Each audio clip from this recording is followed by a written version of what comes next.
Konflik manusia dan gajah di kawasan Felda Umas Kalabakan tidak berkesudahan walaupun pelbagai langkah bagi menyelesaikan masalah itu dilakukan pihak berwajib. Kini haiwan liar itu mula memasuki kawasan perkampungan penduduk menyebabkan kerugian besar dan mengancam keselamatan. Apa jua tanaman seperti pokok kelapa, pokok pisang, ubi termasuk kelapa sawit habis musnah selain kerosakan harta benda seperti tangki-tangki air.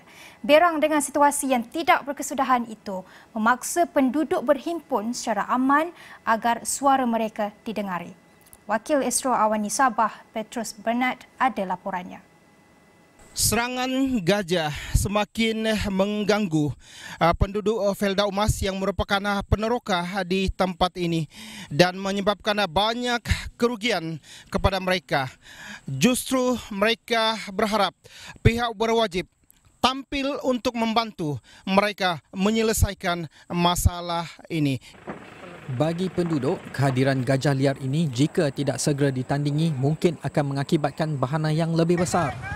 Malah tidak keterlaluan jika dikatakan nyawa penduduk kini ibarat telur di hujung tanduk.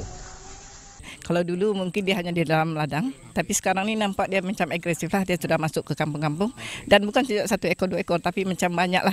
Jadi kalau kita tengok budak-budak memang seronok. Bila orang nampak gajah, orang memang seronok lah, orang tidak tahu ancaman-ancaman tu kan, tapi sebagai ibu bapa ni memang kita risaulah. Dan kami berharap pihak berwajib baik kerajaan maupun NGO dengarlah rintihan kami ini, bantulah kami jangan sampai ada kehilangan nyawa di kalangan penduduk warga Umas maupun di mana-mana. Sebab kita menjaga kampung kita. Sebab saya harap dengan bantuan daripada pihak berwajib dapatlah mengurangkan risiko dan kerugian yang kami. Turut menyuarakan kebimbangan itu Ketua Kampung Felda Umas, Otto Kanus, yang memohon kerajaan negeri segera campur tangan untuk menyelesaikan masalah yang dihadapi.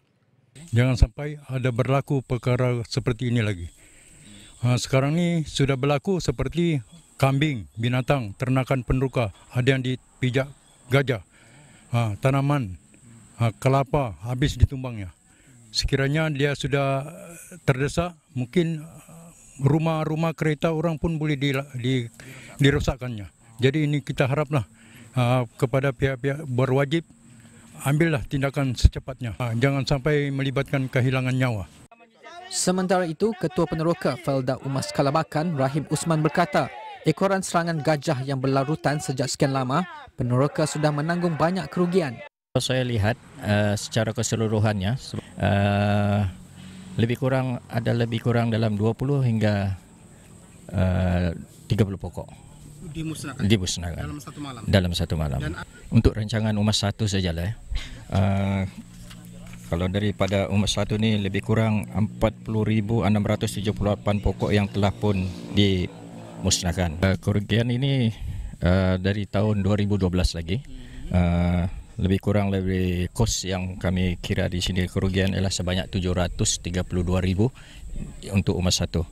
Jadi kalau kami di sini lebih kurang ada rancangan lain seperti Umas 2, 3 dan juga 4. Nah, bayangkanlah, sedangkan Umas 1 sudah kita mengalami kerugian lebih kurang 732,000. Menurutnya, satu-satunya langkah mencegah serangan gajah secara efektif ialah memasang pagar elektrik di pinggiran kawasan ladang Felda Umas Kalabakan sepanjang 100 km dengan kos mencecah RM3 juta.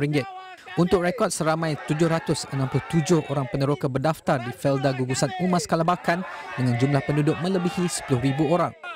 Harapan kami